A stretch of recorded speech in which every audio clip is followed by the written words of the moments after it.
Here I have my hat. If I want to free it, I just pull the strands, pull on the toggle, and then it comes free. And then to stow it, I'll just fold my hat back up.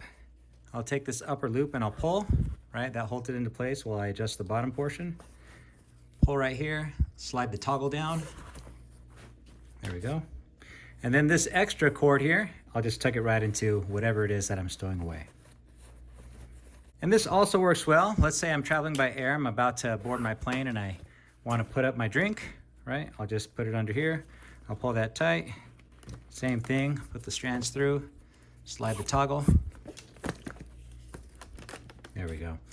Now in this case, I don't have a place to stow these other than the pocket on the side. And this just frees up my hands as I'm boarding the plane. Here's that little slide toggle. Let me show you how to tie it.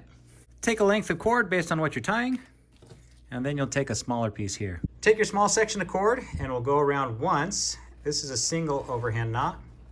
Instead of once, we're going to do it 3 times. So let's do that. Here we go. Around once, around twice, around 3 times. Now we'll pull this tight. Not too tight. We want to leave it so that we have a single turn in between. And then on the other side, we have the 2 turns hiding these little cross arms there. And what we're going to do is separate these apart. Those crossed arms, we're going to open those, revealing the single turn in the back. And if you look, we have a window on each side. You see that window on each side? Take the free ends from your cord and you'll pass them through, one on each side. Okay. And then this we're going to tighten up. And so I'll pull it tight both ways, and then what I want to do is shove the knot down into itself by pulling on one side of the strand. You see how that works?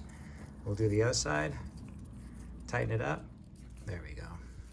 And this actually holds surprisingly well. Get this cleaned up.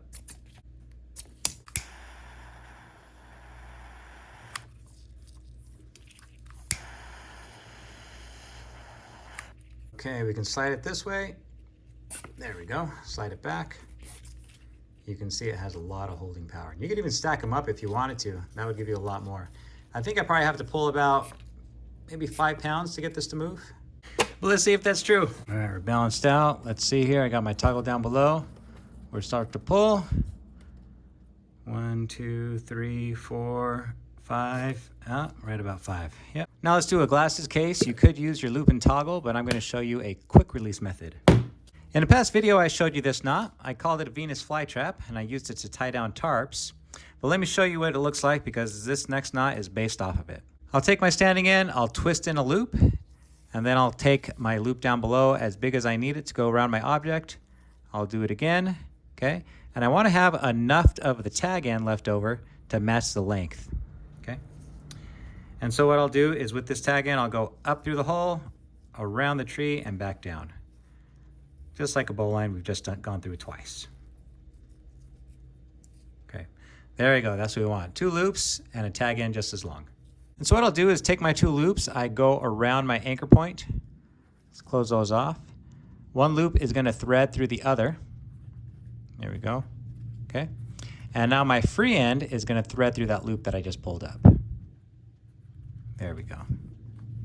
Now this is surprisingly stable. In fact, I could pull this rope and snap it and this would not come undone. Now this portion here would slip, but there's a way to modify it if you want to snap it without this slipping.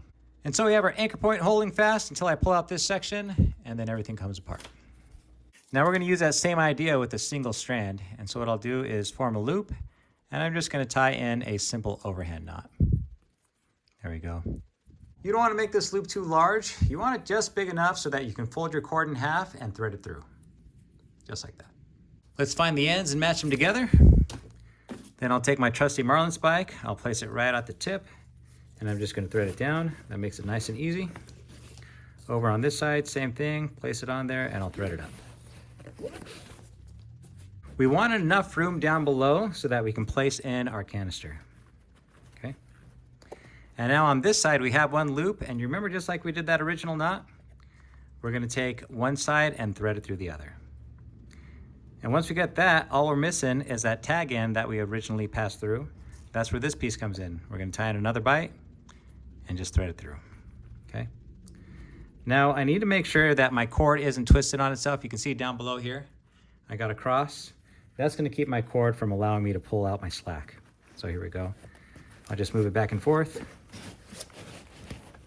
Looking pretty good. All right. Before I get it too tight, I want this to be quick release, so I'm going to pull in a little bit of my slack here from this loop. My cord that I had passed through a single strand, I'm going to pass it back so that I can get that quick release. Okay. All right. And this thing is just as secure as the other version I showed you. Now what I can do is take my cord and thread it through another part of my pack and tie it off. And to engage the quick release, I'll just pull on my cord.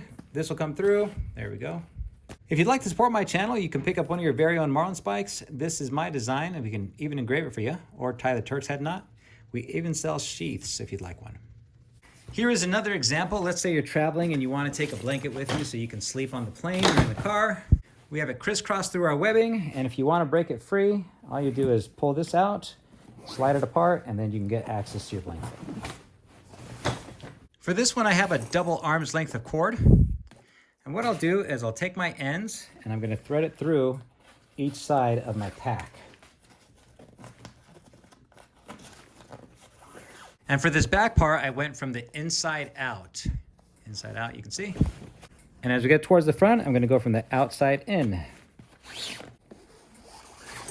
Okay, now we're going to connect these two strands with this back portion here so we can cross over the top. And this is what we're going to do. I'll take my cord and I'll wrap around once and wrap around twice. Same thing around my thumb, once, twice, and then I'll pinch them together so that we have a double girth hitch. Okay, we'll get that cleaned up here in a second. Take the end of your cord and place it up against your index finger, and I'm just going to slide it all the way over. Pass it through. Same thing with the other side. Hold it on there, pass it through. There we go. We've gone through with both strands. This knot here in the center, we want to dress it up tight. If you recognize what this knot is based off of, leave it in the comments. When this isn't in use, you're going to pull it all tight. There we go. So what I would do is just gather up my cord. I would open up a zipper, I would tuck it in, and then close the zipper right onto the cords. When I need to use it, I'll pull it open, give myself some slack.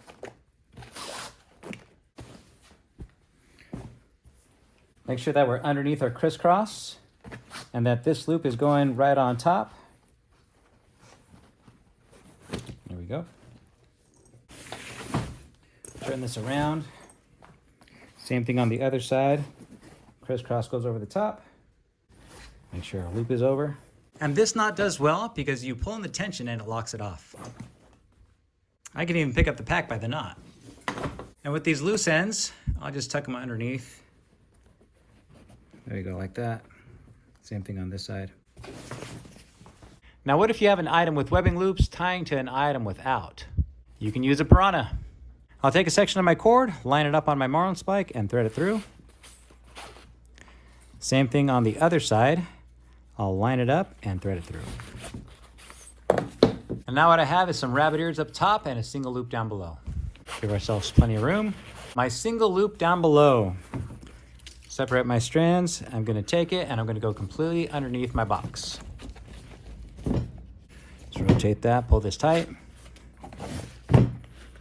My two rabbit ears up top, I'll open up. I'll bring them down and around each corner as I join them together underneath. Okay, we're looking pretty good. We have our loop down below, our two strands coming out the back, and then our loops coming together on the back side. I'll take my Piranha and hook into both loops. There we go. My two strands from down below will hook into the fin. I'll go around the spines up top, back around the head, and then back through the fin. This allows me to create a black ball hitch, and I can tighten this up and keep the tension. Tighten both sides, 1 and 2. All right, there we have it tied in with our Piranha. And this method pulls on the webbing outward so that it's nice and tight in, and it helps prevent it flopping about. But what about these strands? We don't want just loose strands. Here's what I'm gonna do. I'll take my short one, and I'm gonna go around, create a barrel loop around once and twice. Place it underneath just as if I was tying an overhand knot. Pull that tight, there we go. And I'll pull it back up. And then we can tie it in over here too. Same method. This one I'll go underneath and I'll just do a single overhand knot on this one. There we go. Thanks for staying till the end. I wanted to show you something different this month. These are cat eye stickers. They're glow-in-the-dark stickers for your deadbolts, and let me show you why I made them. Let's get this thing nice and charged up. Now I don't have to walk up to the door to see if it's locked. The reason I did this is so that when I'm at my stairs, looking over at the front door, I can tell if it's locked without having to walk up to it. See, here are my stairs going up. There's the door.